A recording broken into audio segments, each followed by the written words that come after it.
The Indian Rebellion of 1857, also known as the Sepoy Mutiny, was caused by a combination of political, economic, military, and social factors. First, the British East India Company's annexation policies, such as the doctrine of lapse, angered Indian rulers whose territories were taken without heirs. Second, high taxation and exploitative land revenue policies burdened farmers and landlords. Third, Indian soldiers, or sepoys, in the British Army faced discrimination in terms of pay and promotion, leading to resentment. Fourth, the introduction of new rifle cartridges rumored to be greased with cow and pig fat insulted Hindu and Muslim religious beliefs, sparking outrage. Lastly, missionary activities and British cultural policies were perceived as threats to Indian traditions and religions, further fueling discontent. The effects of the rebellion in India were significant. It led to widespread destruction, especially in northern and central India, where cities like Delhi, Kanpur, and Lucknow witnessed brutal battles and massacres. The rebellion also caused immense loss of life, with both British and Indian forces committing atrocities. Many Indian civilians were caught in the crossfire, suffering from violence, famine, and disease. Additionally, it disrupted trade, agriculture, and administration, leading to economic hardships in affected regions. The uprising, however, also fostered a sense of unity among Indians against British rule, setting the stage for future nationalist movements. One major consequence of the rebellion was the end of the British East India Company's rule in India.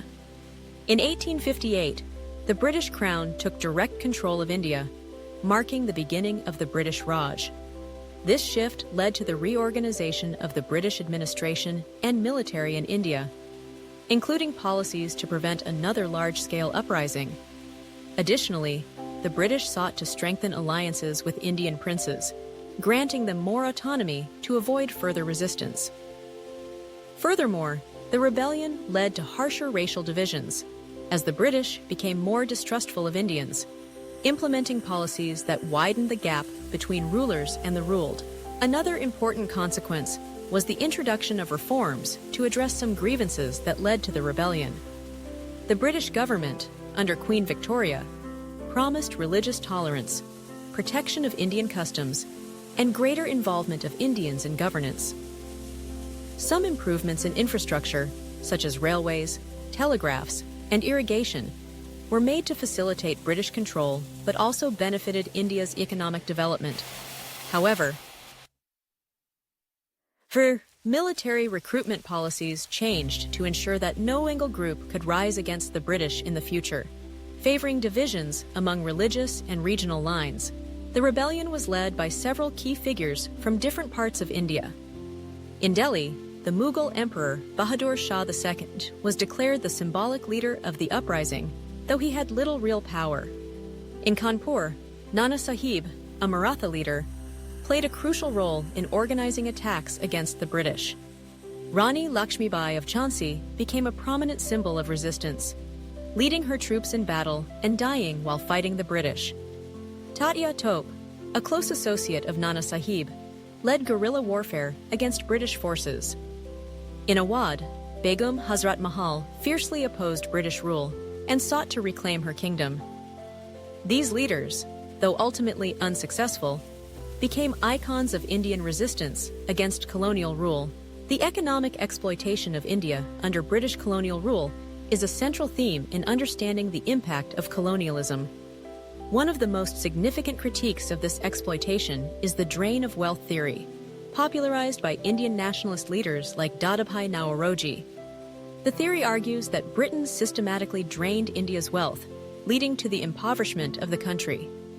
This drain occurred through various mechanisms, including heavy taxation, unequal trade policies, and the extraction of resources without adequate compensation. The British East India Company initially exploited India through trade monopolies and the extraction of raw materials like cotton, indigo, and spices. After the Crown took control in 1858, the exploitation became more institutionalized. India was forced to export raw materials at low prices and import finished British goods at high prices. crippling local industries. The deindustrialization of India, particularly the decline of its textile industry, is a stark example of this exploitation. Artisans and weavers lost their livelihoods, and India became a market for British manufactured goods. The drain of wealth theory highlights how India's resources were used to fuel Britain's industrial revolution and imperial ambitions. Revenues collected from Indian taxes were used to pay for British administrative expenses, military campaigns, and even the salaries of British officials. This financial outflow left little for India's development, resulting in widespread poverty, famines, and underdevelopment. The famines of the late 19th century, such as the Great Famine of 1876–78, were exacerbated by British policies that prioritized profit over people's welfare. Indian nationalist leaders used the drain of wealth theory to mobilize support for the independence movement. Dadabhai Naoroji, in his book Poverty and Un-British Rule in India, provided detailed calculations of the wealth drained from India. This theory resonated with Indians, as it explained the stark contrast between India's poverty and Britain's prosperity. It also exposed the hypocrisy of British claims of bringing civilization and development to India. The 19th and early 20th centuries in India were marked by significant social and cultural reforms, as well as resistance to colonial rule. These movements sought to address social evils, revive Indian culture, and challenge British dominance. Reformers like Raja Ram Mohan Roy, Swami Vivekananda, and Jyotiro Phule played pivotal roles in advocating for change. Raja Ram Mohan Roy, often called the father of the Indian Renaissance, campaigned against practices like sati, widow burning, and advocated for women's education and rights. His efforts led to the abolition of sati in 1829. Religious and social reform movements also emerged during this period.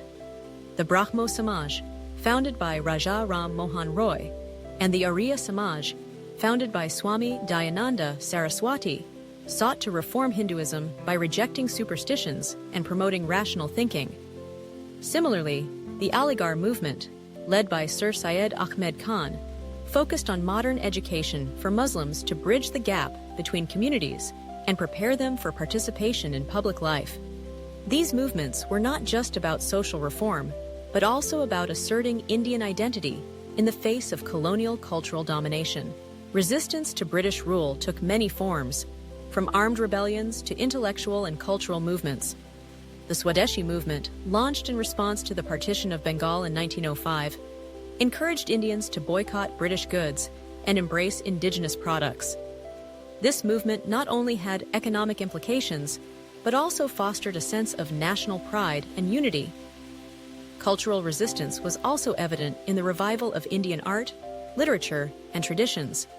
Figures like Rabindranath Tagore and Bankim Chandra Chattopadhyay used their works to inspire patriotism and critique colonial rule. Women played a crucial role in both social reform and resistance.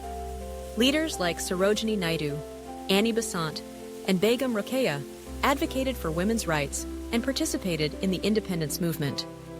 The establishment of schools and organizations for women, such as the SNDT, Women's University in Bombay, marked significant progress in women's education and empowerment.